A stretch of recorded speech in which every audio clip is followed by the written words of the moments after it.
What is up, guys, and welcome to this week's video. It's been some time since we've vlogged a full day of eating. Lots of good weight loss recipes coming at you, showing you what I'm doing now that I have finished the 75 Hard Challenge, 75 Hard program. So we are done that. I am just keeping the ball rolling as much as possible with, you know, some flexibility. But hey, sipping on some black coffee, about to get my fasted workout done, do some upper body today with dumbbells, and that's pretty much it. Keeping it simple, about 30 minutes of upper body workout, and then I'm gonna hit the spin bike for a 45-minute cardio session. Again, this is all fasted, and we'll get into meal number 1 shortly after. Cheers.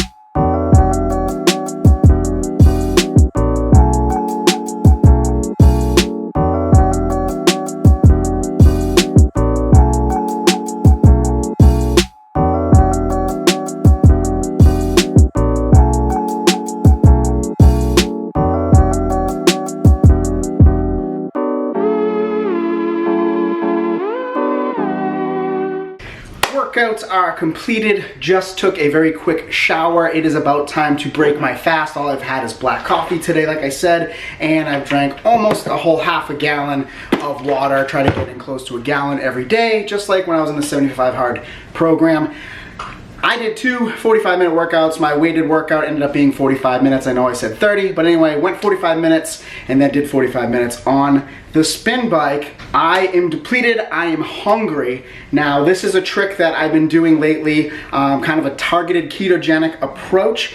If you have not already ketogenic adapted, if you haven't been doing keto that long, that I would say avoid this step. I would just stick to strict keto. Going to be using some oats in this recipe. I'm going to be making a protein oatmeal cookie as my first meal. It is super good, super satisfying, but it is going to have about 27 to 30 grams of carbs. So if you're following a ketogenic approach, that will be a little bit too much carbs for you, unless that's all the carbs you have for the day.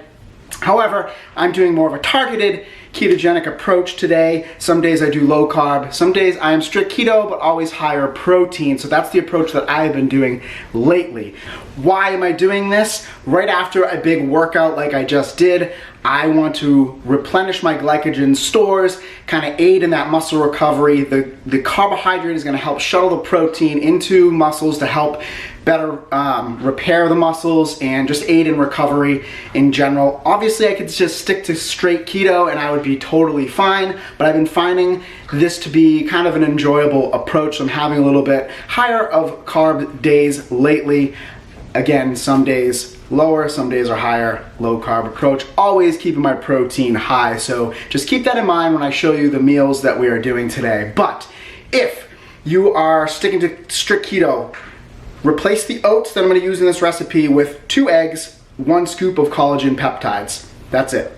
And you don't need to put in the water because the eggs are going to kind of be your liquid. So it's going to come out more cakey or more like a big pancake if you do that approach, but you can totally do this recipe and keep it much more keto friendly or lower carb by replacing the oats, again, with 2 eggs and a scoop of collagen peptides, and then omit the water because you won't need that. On to the recipe. Step 1, we have our food scale here set to grams, and we have it zeroed out. We're gonna measure out 40 grams of oatmeal. There we go, 40 grams of oatmeal. We're gonna put in a pinch of sea salt. We are going to put in 1 scoop or 25 grams of whey protein. This is my protein brand, Impact Whey Protein Salted Caramel, so good. We're gonna sprinkle in some cinnamon, just maybe a half a teaspoon. And we gotta put in a cap full of some vanilla extract. Next, we're going to do a half a teaspoon of some baking powder so this rises nice. Don't forget this step. Then to add some more sweetness, we're gonna do 2 packets of some stevia in the raw, some monk fruit stevia. Just use your favorite non-calorie sweetener. So I'll just do 2 packs of that, just to sweeten this up a bit. Next step, we are going to take 1 tablespoon of nut butter. I am using sunflower seed butter because I'm allergic to almond butter and peanut butter. Next, we're gonna add just a splash of water just to get this going. So just a splash of water. Mix this in a little at a time because you want it to be almost like a pancake batter, maybe even thicker. So cookie batter is what we're looking for. You're gonna mix this all up. Now you can see the consistency of that. That's what we want to see. Now we're going to add 50 grams of blueberries. I use the frozen blueberries. You can use fresh if you like.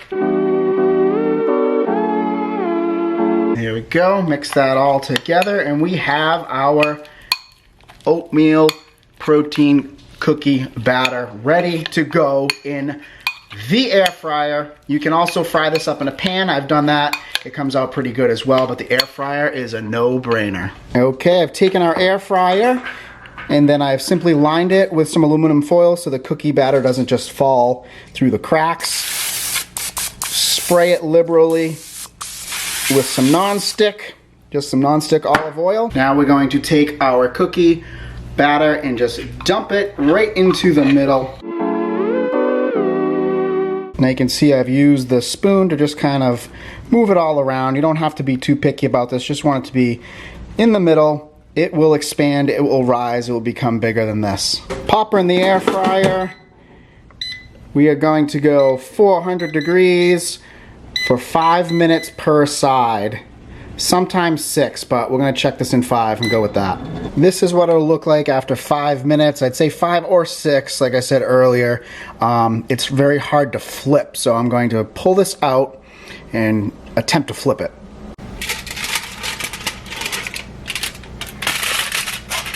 Go. Still a little gooey.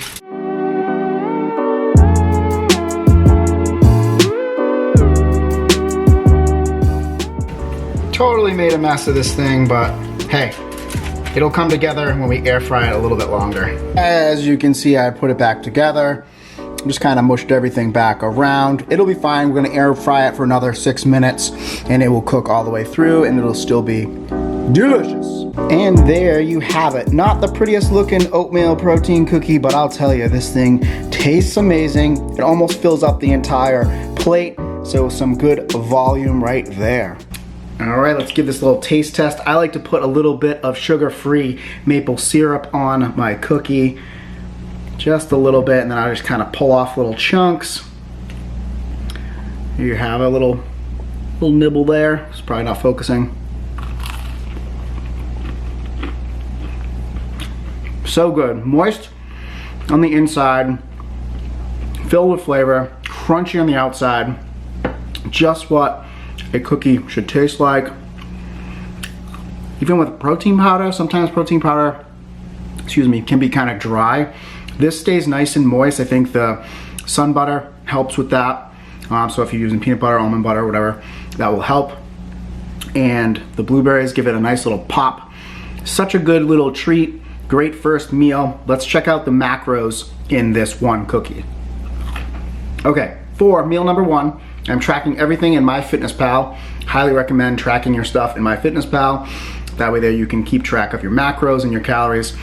This one cookie is 402 calories, so slightly over 400 calories. You are looking at 38 grams of carbohydrates, so a little bit higher again, but I already explained why I'm doing this approach for today. 14 grams of fat, so lower on the fat. Typically want to keep your fat a little bit lower on higher carb days. And you are looking at 30 grams of protein. Protein being your number 1 macro. Always keep your protein high. So 30 grams of protein in this one cookie. Again, 38 carb and 14 fat. Great way to break your fast, especially after a big workout like I just did. Replace those glycogen stores, aid in recovery and muscle repair and growth. All right, until next meal, I'm going to chill out, do some work on my computer, gotta do some editing, and we're gonna get the kids off the school bus at some point, but I'll probably eat another meal before I do that. So on to meal number 2.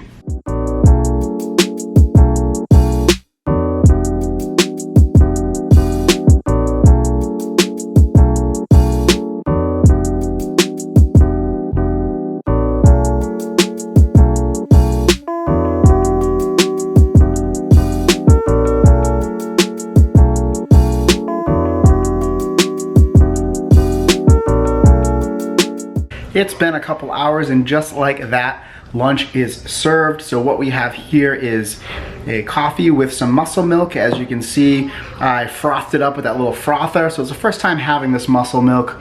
Good source of some protein. Good stuff. Let's give this a try for a little afternoon boost.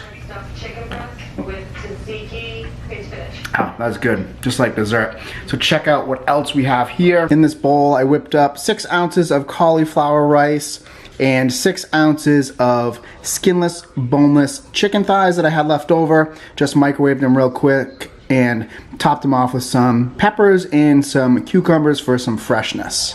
Again, I have tracked everything in my Fitness Pal, so we are looking at, for this lunch, 370 calories, 15 grams of carbs, 11 grams of fat, and a whopping 58 grams of protein. 58 grams of protein. So I'm gonna enjoy the rest of this muscle milk. By the way, it was about not even half, maybe a quarter of this muscle milk is what I frothed up. It really grows quite a bit. You can top that off in your coffee. So good as like a little afternoon treat. So good. I'm gonna enjoy this meal before we have to go get the kiddos off the bus. Real quick, these chicken thighs, boneless, skinless chicken thighs, I highly recommend. Another air fryer method. We do this almost every week as like meal prep, just to have chicken ready to go throughout the week, chop it up, put on a salad, put in a quick dish like this. So we just simply took Lowry seasoned salt and some black pepper and a spray olive oil on them, and we put them in the air fryer on 400 for 16 minutes. You don't even have to flip them. You want the outside to get really nice and crisp. So even if the bottom is not, it's not a big deal. Or you can flip them on both sides, get it all nice and crispy. You can't dry them out in the air fryer. It's so good. A lot of times we'll take like a bourbon teriyaki and marinate them for like 30 minutes, and then we'll put them in the air fryer. It makes a little bit of a mess, but that's another good way to do your chicken thighs. So skinless, boneless chicken thighs in the air fryer, 400 degrees for 16 minutes. You cannot go wrong. You can use it for so many dishes throughout the week, like this quick lunch.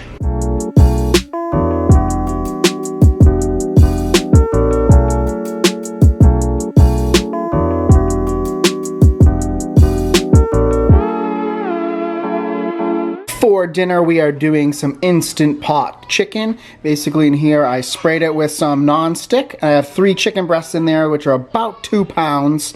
Just pop them right in there. Take your package of fajita seasoning. Sorry about the crazy kids in the background. Dump that whole thing in there with 1 cup of chicken stock. This is gonna make for some nice pulled chicken. Close that bad boy up, and then we're gonna simply press the poultry button, and that will high pressure cook for 15 minutes once it comes up to pressure. Once that finished high pressure cooking, I let it naturally release the steam for about 20 minutes or so. So 15 minutes on high pressure, and then just let it naturally release the steam. That will still cook it a little bit more, and now we can shred it with my secret technique. Use the mixer, and that's how you will shred up that chicken. So nice like that, so easy to do. Rather than using 2 forks, it's a pain. What do you say, Chase? That's how you shred chicken. You wanna try my chicken?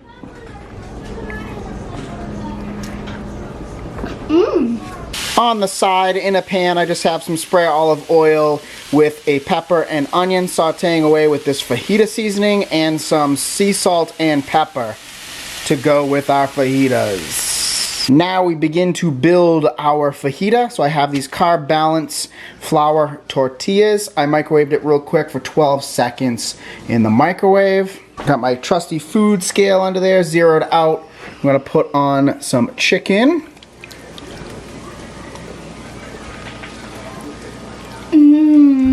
That look good, Chase? Yeah.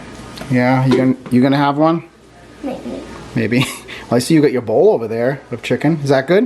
You just like eating it right like that? Yeah, you want a carnivore diet or something? All right, so we got 4 ounces of chicken on there. Now for some peppers and onion. All right, Chase, thank you for holding the camera. We got our peppers and onions. Zero out my thing, my scale. We're gonna put on our peppers and onions. I like to put 2 ounces of peppers and onions on there. There we go. And now for the not so secret sauce, I like to put just a little bit of some G. Hughes hickory barbecue sauce. This is sugar-free, so it's not gonna mess with your macros. I just like to put a little bit of this on my fajita. So good. All right, here we got our fajita. Chase is my cameraman. We're gonna take a little taste test bite. See the juice. Mmm. So good. Probably have 2 of these because they're so low in calories. I think I'm gonna try one. You wanna try a bite? Yeah. Let me show you, hold on. So for one of these fajitas, you're only looking at 193 calories, 22 carbs. So the 22 grams of carbs coming from the carb balance wrap, there's actually 15 grams of fiber. So actually there's 19 carb in the wrap, 15 fiber. So you're looking at only 4 net carbs. So this meal may seem a little bit higher in carb, but it's actually, net carbs aren't bad. So you're looking at 193 calories, 22 carb, only 4 fat, and a good 31 grams of protein. And that's for one of these fajitas. Like I said, I'm gonna have 2 because I have plenty of calories left. For my second serving, I went without the wrap. So a little lower of a carb, but I did the same measurement. So 4 ounces of chicken and 2 ounces of peppers and onion with a little bit of sugar-free barbecue. You gonna have a fajita? Fajita. Have a bite. I wanna see this. Oh, look at this taste test. Oh yeah, that looks delicious. Is it good? Yeah! Time for a little dessert. We have 1 scoop of salted caramel whey protein that I'm going to add to this 0 sugar Chobani Greek yogurt and 50 grams of blueberries. And mix that all up, make a little protein sludge. There's 7 ounces of Chobani. This is the one that I'm using. Chobani 0 sugar vanilla. That's one of my favorite snacks. Oh, I got a little hand over here. Who's this guy? Me. You want to try some of Daddy's dessert? Let me see. That good? You're gonna get some you're gonna get some protein in there and get some muscle gains. Okay, for that snack, dessert, whatever you want to call it, 234 calories, 16 carb, 2 fat, only 2 fat, and 40 grams of protein. Another great way to get your protein in. Going to end my day with one more snack. First, I'm gonna have a little bit of Sleepy Time caramel decaf tea. And then with that, I'm going to be having one of these Quest cookies. We love these for processed food. It's really not that bad because you're getting 15 grams of protein and only 4 net carbs. This is about 250 calories. So sometimes I only have half, but I have plenty of calories left. I'm gonna have this whole cookie with my tea and call it a day. Let's wrap up. Today's totals are 1,600 calories. Coming from a little over 100 grams of carbs. This is a higher carb day for me. However, when you minus the fiber and the erythritol, it was just over 60 carbs, which is really just a low carb, not a keto day, but a low carb day for net. If I'm doing a keto day, I try to keep it at 50 total carbs or lower. Only 49 grams of fat today, so that was very low. I always try to keep that lower on a higher carbohydrate day, and then a whopping 200 grams of protein. Hope you guys enjoyed this video. Remember, consistency is the king. Always remember to rock and roll.